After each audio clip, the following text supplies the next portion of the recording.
Hello, hello, hello. This is Rene Manfre with What's Your Passion podcast. Today is we're in April right now. Hi, Andy. We're in April. It's it's Lord, April. This is the that, week of that, my daughter's 14th birthday, and I don't know if either one of us are going to survive it or not. any special occasion you do it with her, or A lot of Valium. Oh no. You mean yeah, yeah. No, she's actually has cheerleader tryouts on her birthday Saturday, so that's the only thing on her mind right now. gotcha. Right? Yeah, I know she is that like practicing every day? I mean, when you're a cheerleader, all Yeah, for the high school team, yeah, they practice every day, and then they do their games however many times they are. gotcha. So I think it's sometimes the sports, when you think about sports, it's just like business or anything else. You're consistent, and when you think about, when you go back to it, it's really just every day they're practicing, every day they're doing something towards their goal. I think sometimes we forget, just like in any life, you got to stay that consistent. And I see kids um, in sports all the time on Facebook, and how much they're just driven, and it's just kind of opened my mind up sometimes. I tell you, my son, he's 12, and baseball is his thing. And you talk about being driven. We got him a batting coach. He's out there. If we're 5 seconds late for leaving for his batting practice, like, Dad, come on, we got to go. And so he's put in the work, and I've seen, from 6 months, let's say, him getting in there looking like a little leaguer swinging a bat to now his swing is so pretty. Really, It's that's, amazing. that's exciting. Well, I'm sorry. That's exciting when you see your kids just Yeah, for sure. consistently going towards their goals, and they're excited about it, and they're achieving those little milestones. For sure. But they keep you busy. Yes, yes, yes. They can keep you going. So that kind of leads into like tonight's. I didn't have a guest on tonight. Tonight was really just one of what I wanted to share, is some of the things that I've been going through for the last few months with dealing with my own business, also evaluating some other people's businesses, from all different areas of finance, marketing, what some companies are going through that I've been experiencing through some of the conversations and observations. And tonight was really kind of just more of really some areas that I want to tap on. And so to start it off with, in today's world right now, we're facing a lot of different businesses that are struggling with high cost of their goods and services that are higher than before, employees and lack of staff, figure out their marketing strategies, not really understanding leadership and team, how to really develop their people in their businesses to really take on leadership and teamwork roles, and how important it is to really start implementing these types of plans with your companies, and visualizing and getting them to see the big picture of where the company is, where it's going, and where it could be, right? And how, as a team, being part of that can be embraced, right, and to support the company. Personally, one of my um, businesses with my lawn care companies, we're going into the high season right now. We've gone through 8 years, and now we're really starting to scale. And so I'm basically putting together different strategies on, one, dealing with financing, so I can be prepared better to help scale the company up. And sometimes you don't realize how important it is that you have to put in some different areas and reach out to advisors to help guide you through those areas. If you're trying to take your company from 500 to a million to 10 million, whatever it may be, it's not it's not like when you first started. When you first start any business, you got this adrenaline, you're fired up, you're excited, and you just kind of work off of just really just kind of talking to everybody and telling everybody what you do. And you get to the point where you can get that business at 200, 300, maybe around 400. But to be able to get past that number, you have to bring in other skills. And if you don't have those skills, what I've realized through some conversations with some companies that they've hired on the wrong CEO. They paid that CEO based off of what the CEO promised and committed, and they paid that person way too much and wound up really backfiring for the company. Um, the leader of the company might have a particular skill and talent, but they might not be good at the visualization of really kind of how to get the buy-in with the rest of the employees, or how to cast that vision to the company, and getting that company to getting everybody to buy in. They might not be good at marketing, and so they don't know where to go to. And that's where, my company, consulting side of the business, Manfre and Associates Consulting Services, has been, over the last 3 to 4 months, we've been working with outside companies that are secondary lenders and advisors, out of areas of New York, Florida, things of that nature, to really kind of see how, not only as a consulting company, we can be better for individuals and businesses to guide them through. But most people don't ever really think about it. It's like, do I need an advisor? Or do I need an advisor for? I don't know about you, Andy. Do you know a lot of business owners that sometimes get to the point to where they start a business, they get to a point to where they're doing well, but at the same time they've hit a level of where they're just kind of lost and not knowing where to go. Have you faced that with any people that you're dealing with?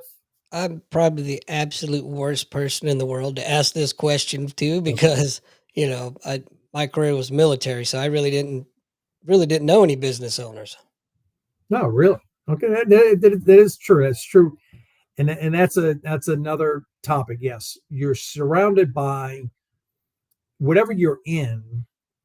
You're around that crew of individuals. Like my girlfriend's grandson Chase wants to go into the police force, and his main reason, he wants to get in SWAT, because that's something that he really feels like he would be excited about, but also building this relationship with friends and things, that people in that arena.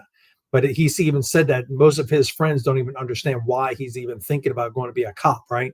So he's not planning on really just going to be a cop, but he's looking at it from a career perspective, that he can get into the police force, learn some really good skills, learn skills that he's not learning right now. And I told him, I think it's perfect opportunity. You'll learn how to, shoot. He'll learn how to fight. He'll learn some different skills that he's not learning currently, and it can grow into whatever from there. So I'm not, even though some people would say no, I think that's the wrong thing for you to do. It's dangerous. All these different fear. I mean, the world right now is dangerous. The things that we do right now, we don't know which avenue to go into. You can be driving your car and it's dangerous. So it's kind of, you don't really hold somebody back from whatever they're wanting to do, but he's willing to go through the process. He's being coached and mentored by individuals who are actually in the field. So he feels comfortable going through that process.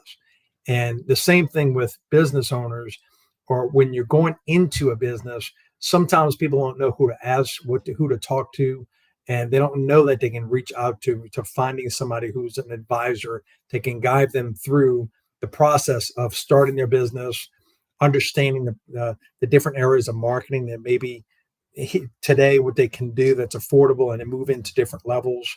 Um, they may not understand different areas of when you're starting to hire people, how to hire them, what you're looking for, what are the characteristics, what questions to ask to really know that you're hiring the right person for whatever that position is.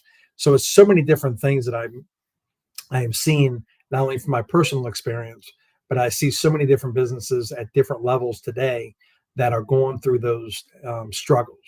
I have some friends that have a beautiful pizza location, and it's taken them some years to get it to the point to where it's at right now. But the biggest struggle has really been employees.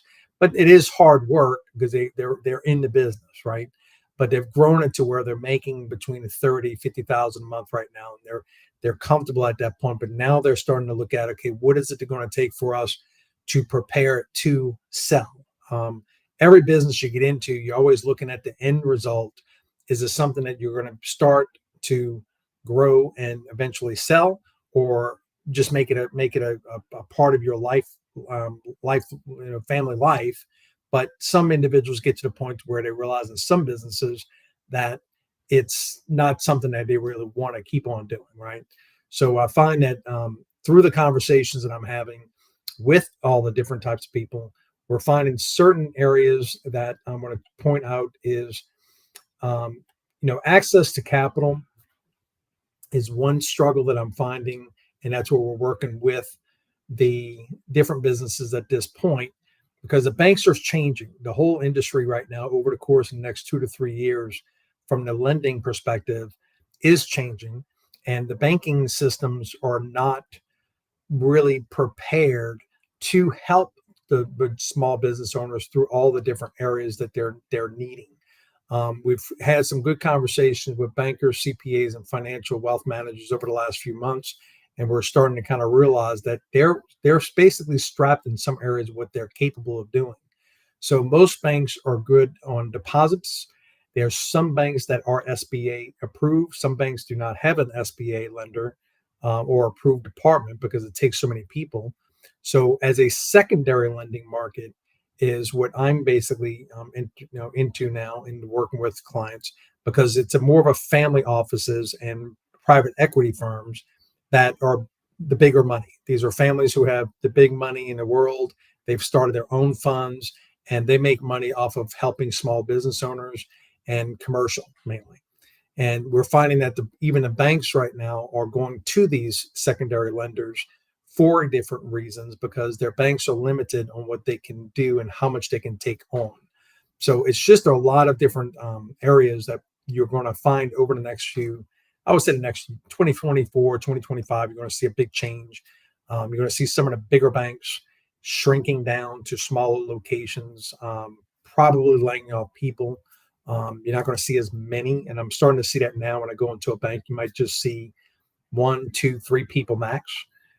So it's really kind of an eye opener. You have to start adjusting. You have to start learning. You have to start kind of reaching out to see what is it that you need as a business owner to kind of start helping you kind of get prepared for the seasons of growth. And so the access to capital is basically, the funding for growth for day-to-day operations remains a significant hurdle for small businesses, especially with stringent lending or criteria from traditional banks. Cash flow management is another area. Cash flow managers maintaining a healthy cash flow is critical for survival, yet many small businesses struggle with late payments from clients or seasonal fluctuations in revenue. I personally have gone through this in the last few months with some of my clients. I have some good commercial clients that are corporate companies, and I was sending out my invoices for the last 8 years through a certain program, and it goes by a link. Well, evidently, I've been realizing, because I've been this busy with so much, I was realizing that some companies were behind. I reached out to the company, and they just said that, well, I'm sorry, Mr. Manfre, we changed our program, and we have a firewall in our email, and we're not getting your invoices. Wow. So I had to call y'all to and figure out this without y'all telling me, right? So it's a lot of things are changing with these companies, and I had to get on top of them to get my receivables, and they were behind 2 to 3, 4 months. So that's where preparing yourself for, sometimes when you get in business, you get excited about getting in with the government, or you get excited about getting into with these large companies. What I've learned through my career of different industries, when you get in bed with some of these bigger companies, it is exciting, but at the same time, it can bankrupt you very quickly. They don't pay when you do the job, for one. They pay on a 45, 60, sometimes 90-day turnaround. That's where cash flow management or having some type of line of credit is so crucial in today's world, so it can help you float through those periods of time, whether it's inventory, if you're a restaurant, things of that nature, or if you are in the service industry like myself with certain things. So you always got to have that backup, and you always got to be planning on that line of credit or those different reserves, so you cannot hinder your business. Because if you're having to pay your labor on a weekly basis, if you're having to spend money on certain inventory, things of that nature, or if you have certain things that pop up throughout the months, it puts a strain on you, and it puts a strain on your company. So that's why very important, preparing for that cash flow um, management and strategies is very important. Um, Areas of market competition. So competing with larger corporations and navigating saturated markets can be daunting for small businesses trying to carve out their niche. That's another area that you have so much of a competition in today's world. You got to figure out that little niche, so you can figure out how to really kind of carve out your particular area to where you can get more focused in areas. When it comes down to, I think we spoke about talent acquisition and retention, finding skilled employees and retaining them in the face of competition from larger firms can be challenging, especially for small businesses with limited resources.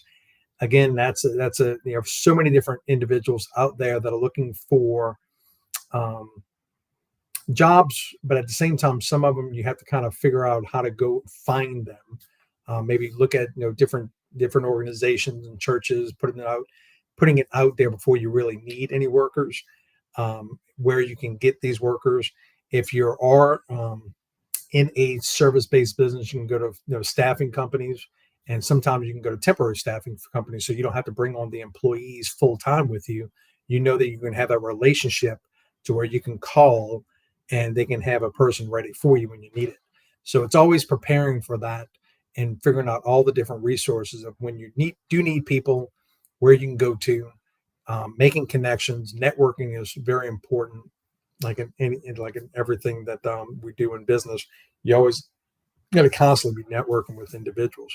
So, and just some of the areas that I find again with the conversations and the things that we're going through in the last few months with certain companies and certain businesses is I was listening to Grant Cardone today. My sister-in-law and I've been talking about different areas of real estate right now, expanding from the mindset of you start off with a double, then you go to maybe a fourplex, but really the money's really made into the 20 to 30 plus doors, and that's where you're not really working a job. When you have a single property or a double or something of that nature, you kind of find yourself that you really can't afford a maintenance person to be on staff because it doesn't have that much revenue. And when I first started out with real estate years ago, that's how I started. I started out with a singles, then a doubles, and then I got to the point to where I had a large, maybe 30 properties, and I had a maintenance person to where whenever we had any issues, it wasn't me going out there to work because I don't get into something to work it. I work it in the very beginning, but my goal is always to get it to where it's working for me, not me working it. Give an example. This weekend, I went out and worked with my guys on one of our jobs. And very quickly at the end of the day, I realized my body just is not capable of doing what I used to do years ago. It's mainly the hips and hamstrings just tied up, right? So it pushes me every day for not only myself, but to really share this with other business owners that things change from a physical perspective. Um, it changes from what is it that you're really building. Are you building yourself a lifetime job, or are you building yourself a business? I'm working with a gentleman right now who's been in the lawn care industry for almost 30 years, and he's interested in moving and he wants to sell his business. The challenge is he is the business. So, not a bad deal, but at the same time, if he had more of a business, it would be worth more. But he's basically at this point to where it might be interesting for my perspective to maybe look at some of the different accounts that he has. And when you look at, we've been trying to get together, and he actually texted me last night and said that he was just tired and we couldn't get together um, because he's been working all day. So you sometimes you have to really be focused on what is it that you're building and how to really kind of get it to that point to where you can get it to where it's scalable. When you're building a business, sometimes you're looking at also, is it easier to build a business or is it easier to buy a business? I'm in a process of mergers and acquisitions right now. And from my advisors that I'm working with and putting together, we're starting to look at how fast it can be or how much faster it can be to acquiring different businesses to bolt on. So that's another area as you're starting to look at your business plan, whatever it may be. Is it whatever that your goal is? Sometimes people think that it's not, they can't buy a business. And sometimes it's easier to buy a business versus buying real estate. When I say that, it's mainly because when I'm looking at from a real estate perspective, you can only make so much money off of a piece of real estate. Whereas in a business, you have a little bit more of an upscale opportunity to where you can grow that business to really kind of there is no number, right? With a real estate property, unless it's something that's very unique, and let's say it's a vacation rental, it's in a high demand area like in Florida or Tennessee, things of that nature. Again, you have to be very selective these days on real estate because the markets are changing and what areas that have more people are going to, and then there's so much competition that came out there. You got to make sure that you're marketing that property correctly.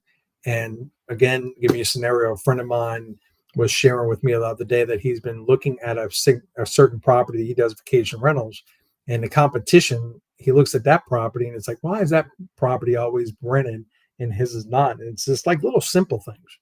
It's little simple things in colors, white linens versus a darker linens, uh, showcasing a bigger table versus the smaller tables.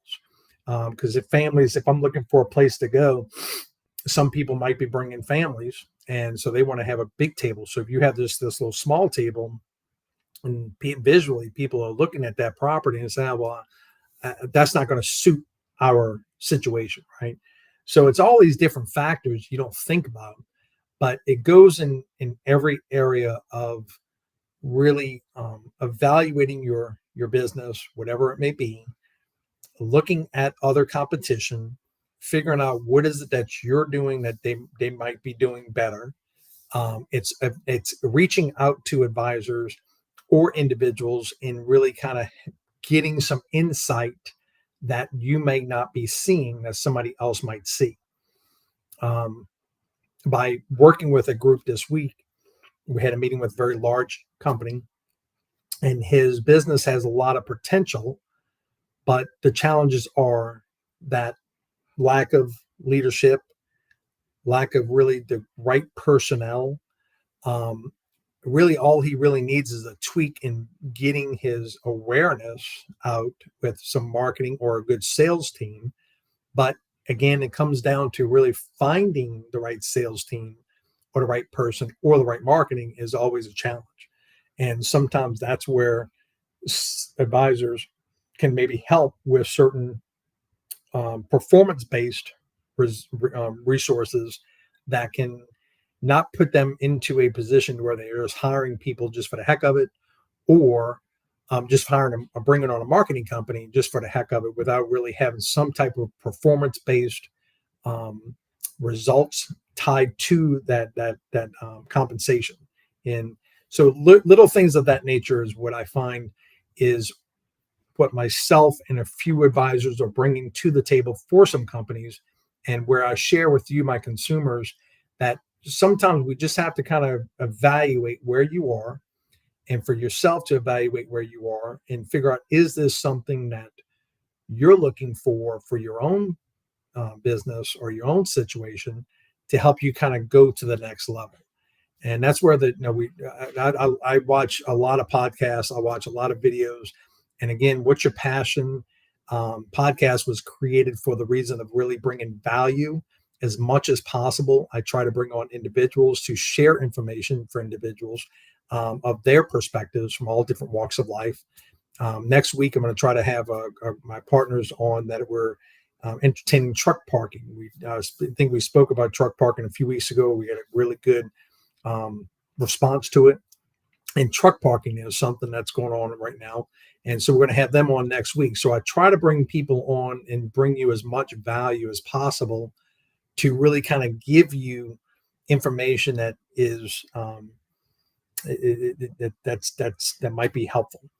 I always tell anyone who's on our podcast to really just share information. And sometimes when you're on a podcast and you're just starting out like we are, and I think you and I spoke about this earlier, Andy, that when you're starting a podcast like we're doing, we don't have a whole bunch of followers yet growing yet, but it takes time and it takes consistency. And just like we were talking about your kids with sports, the same thing with sports, the same things with business. Everything takes time, it takes consistency, it takes changing, it takes learning, it takes education, it takes all of these different processes. And you really just kind of have to keep on absorbing and keep on moving forward. So that's really what tonight's really my main focus was for tonight, is just to really share what I'm seeing and experiencing through conversations, through experiencing other different types of businesses and talking with so many different people in different areas, which helps me at the same time figure out different ways. We updated our website, which is the What's Your Passion. Well, I'm still working on What's Your Passion, WIPUSA.com. I have been updating ManfreAssociates.com basically pretty much on a weekly basis. We have different blogs that are coming up. We're adding that's basically it gives some information on different areas of business. So if you want to go visit that site, www.manfreandassociates.com, if you have ever had any questions or anything else, you can pretty much find me on any type of social media channels. But this podcast is really for tonight, really kind of just walking people through some of the areas that we're finding could be helpful.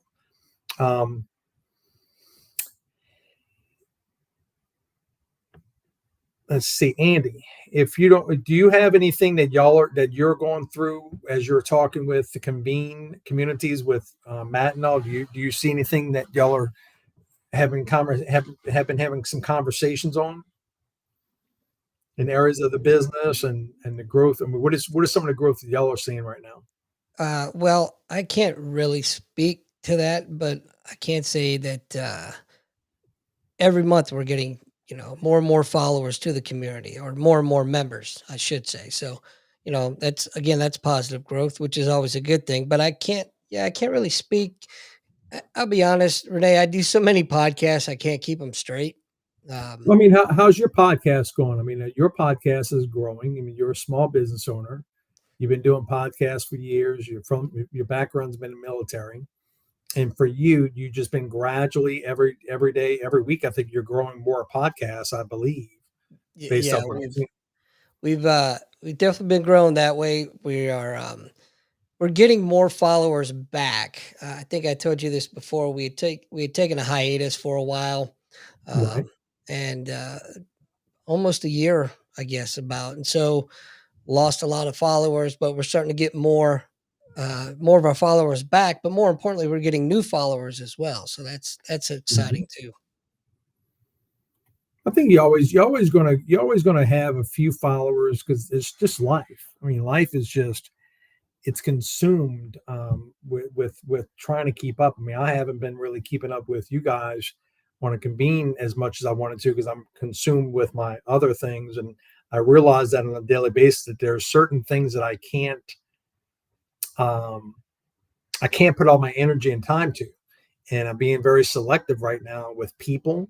I'm being very selective with what am I doing on a daily basis that's producing or moving me the needle towards the goal where I'm trying to go. So, I mean, I find that it's difficult sometimes. I believe to have everybody on all of your podcasts or showing up all the time. But as long as you're getting new people, in addition to some of the old, and just kind of keeping that little group kind of going through, that's all we can do. Yeah, just importantly, it's great to have followers and whatnot on these podcasts. Uh, I'm only speaking from my personal podcast here when I say this. And don't take this the wrong way. I don't do it for the audience so much as I do it for us. We just really enjoy doing it and having fun with Right. it. So No, you're right. You're right. It's like social media. I play with social media a lot. So I post things that I feel are educational, informational, and informative. and I still watch other people's things that I get really some good value from. And it's just I don't see the interaction, right? But it doesn't mean that you stop. You got to keep on doing what you're doing, because just because you're not getting a like or you're not getting feedback, or you got to just keep on putting it out, because people are seeing it, people are watching it. It doesn't mean that they're not enjoying the information. Just some of them might not react to whatever it may be. People react to more of, a picture or a celebration or things of that nature, happy birthdays, things of that nature. And that's what I found on social media. You can get lost in getting emotional about why people aren't reacting to something. It's just like with this podcast, or when I look at certain podcasts we've done or certain videos get more attention than others. Not sure if it's because of the title, not sure if it's because of the subject or wherever it may be, but it's certain things. Doesn't mean that those videos are not important. It's just for whatever reason, it's not getting as much traction. And Right. so I find that. They've done studies to show that there's actual dopamine released when people see a click or a like on a post, on one of their personal posts. Oh yeah, yeah. Oh So yeah. it's an addictive drug, and I leave all that crap alone. I don't have time for that, and I'm Right. retired. No, you can't get tied up with, you're giving your information. And when you're giving your information, you have to just give it like your the value, and don't worry about the reaction. I was watching a 10x growth event that's um, my sister-in-law is actually at it, and I was watching it online today when I was driving and just listening.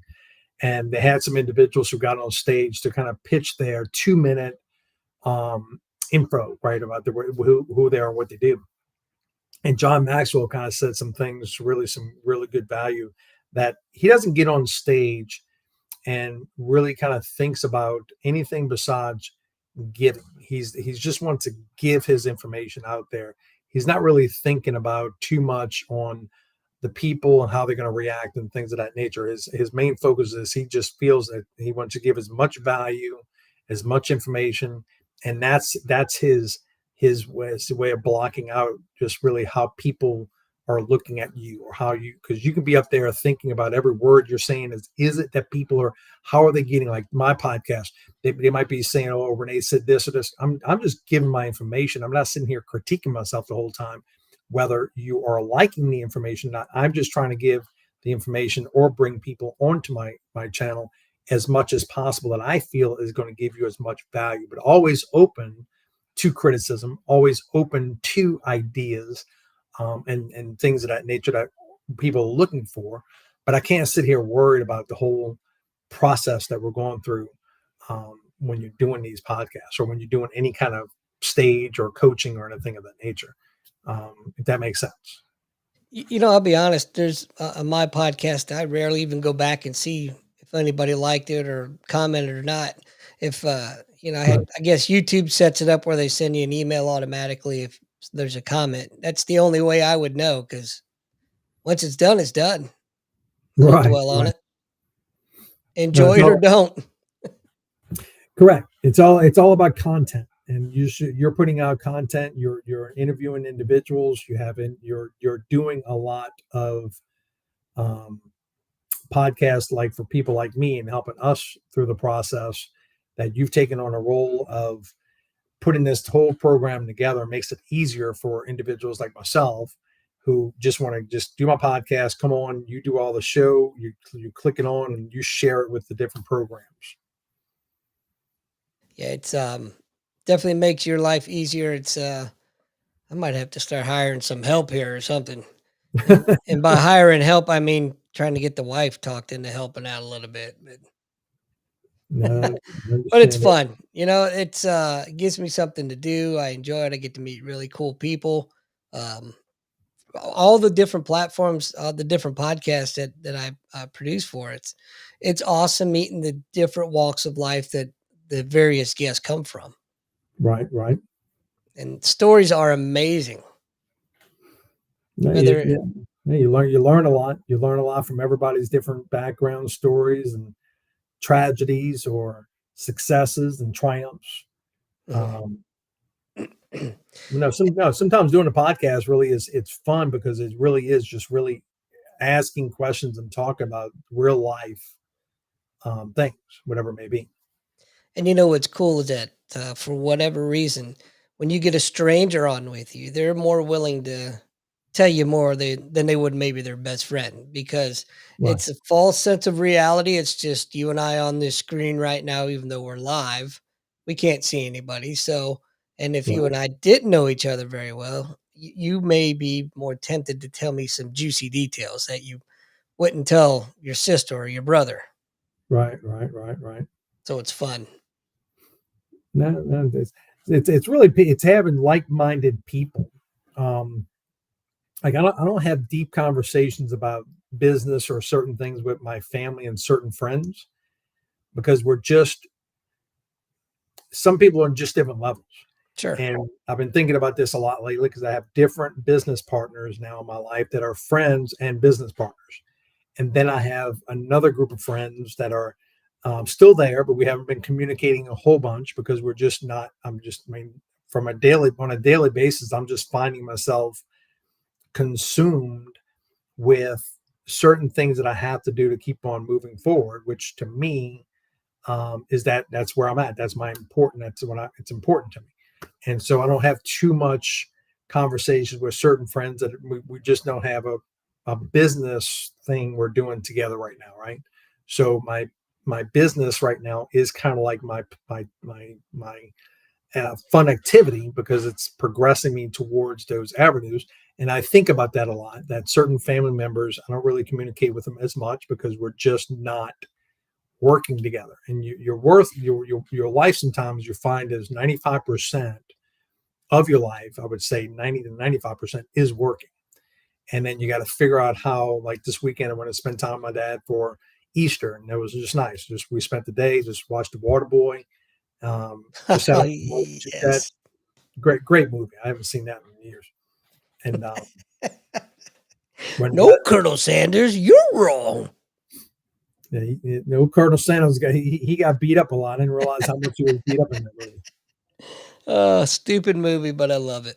Yeah, so yeah, the whole time it's all about Louisiana. So you know, Right. Belinda was saying that people get they're watching those movies and they keep on thinking that Louisiana people are like that, but some of them are. Some of them are that. That's a yeah, I forgot for half a second that it was in, Louisiana. Yep, it was Louisiana. Wow. It Uh, that's, it's a guilty pleasure of mine for sure, that movie. yeah, it was a good movie. I haven't seen it in a while. So we're going to cut. I mean, tonight I'm really going to cut it pretty much short. I think really this subject was.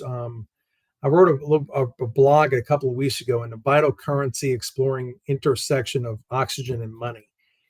And again, in the hustle and bustle of modern life, it's easy to overlook the seemingly mundane yet profound connection between oxygen and money.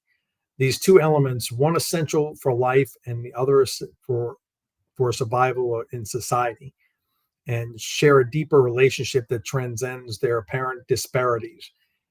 In a world driven by economic forces, it's crucial to unravel this intricate bind and understand its implications. So, this article that I wrote was really how oxygen and money are very much in today's world. I'm having different conversations with some groups on nodes and blockchain. So, some people aren't really paying attention to nodes or blockchain and really understanding how certain companies are changing over to the platforms to over the next year to 2 3 years. You're going to start seeing certain companies giving tokens and rewards based on performances, and that's going to be on the blockchain. You have another group of individuals that I'm listening to and talking to that are talking about, the change in currency and how there's Iraq right now is going through their changes, and certain companies or certain countries are not accepting an American dollar. So these are all different things that we have to really kind of pay attention to, and I'll be bringing on in the next few podcasts individuals who can kind of share some more insight and details of really the importance of how the changes in currencies are coming, how it's interacting with companies, and how the future is really going toward these areas. And education is the key, which I will be sharing some information on our website and blog, things of that nature on that. But I do want to share, if you wanted to go visit my website, www.manfreandassociates.com, keep up with some of the blogs. If you have any information or education, if you would like to be on our podcast as one of our guests, I'm looking for individuals always that feel like they have something that they can bring value to our listeners and our other individuals. Andy, with that said, I mean, anything that you wanted to share? Well, that digital currency scares the crap out of me. I don't Yes. I don't like the haircut. Was it the haircut tax? Uh, the ability to just come in and shave 10% off of whatever your account is because, oh, sorry, the government needed it. And you can't do anything about it. It's just, I could go down rabbit holes for days on that, but it's scary. Yeah, no, I'm not familiar with that one. I'm just working with a group that they basically have designed companies that are going into this platform, into a blockchain, and they've given an example. One company is Revo, which is it's a form of air Lyft and air, Uber, Mm.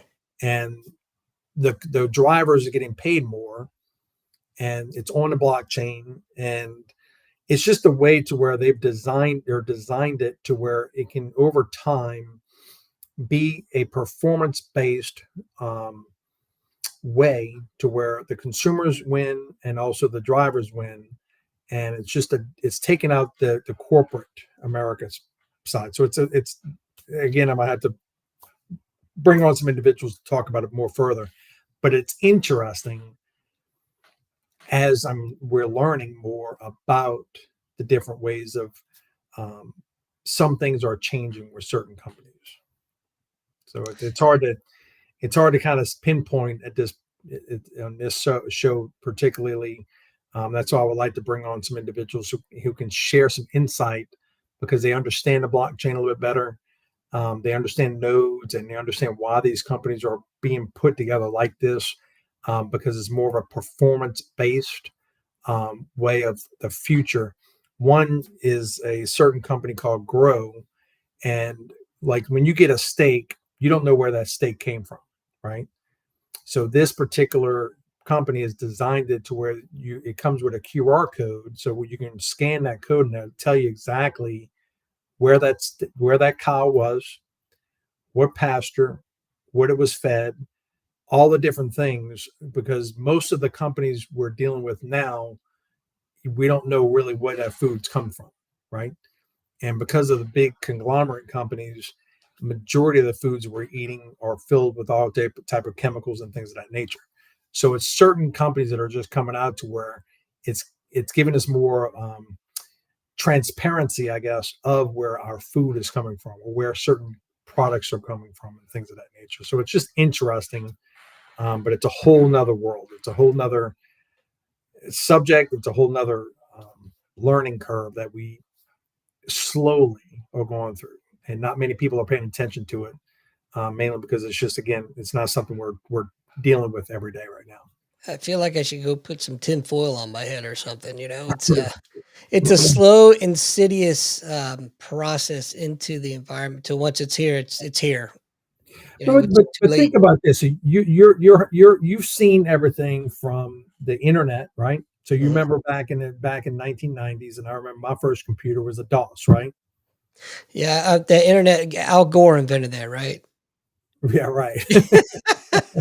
At least So that's what he said. I remember back in I was with State Farm right around 2007, 2008, and they were still working on a DOS program, right? Oh wow. And that was right around that time period of some no maybe yeah sometime around that time period. And when I think about, I was telling one of my employees today, I used to have a beeper back in 1997 when I first started in the insurance business. And, that's what I had. I had a beeper, right? So I'd pull over when a client beat me, I would pull over, and I got aggravated one day because I pulled over and there was an old shopping center, and I literally about 10 payphones, right? None of those payphones worked. And unless I was dreaming this, I picked up one of those phones, and when I started dialing, it said turkey, turkey, turkey, or something. I want to be. So that's when I went and bought my little case phone. I felt like on the Yeah. remember? Oh, yes. So, and I would never give nobody the phone number to the case phone because at that time they were charged, like you can only buy so many minutes, right? Mhm. So they had different packages. So I would tell everybody just to beat me and I'll call them, right? So I wouldn't wear my phone out. So it's like you look at these time periods in a short 20 years, how fast everything has changed. Internet, cell phones, just a transformation on. Now we're here with electric cars and things of that nature. It's very fast, and Mhm. things are just speeding up the process right now. So I think in the next 2 to 3, 4, 5 years, you're going to see a huge transformation, and that's what I'm always excited, trying to stay abreast to it as much as possible, and just welcoming people to come into my life and sharing information.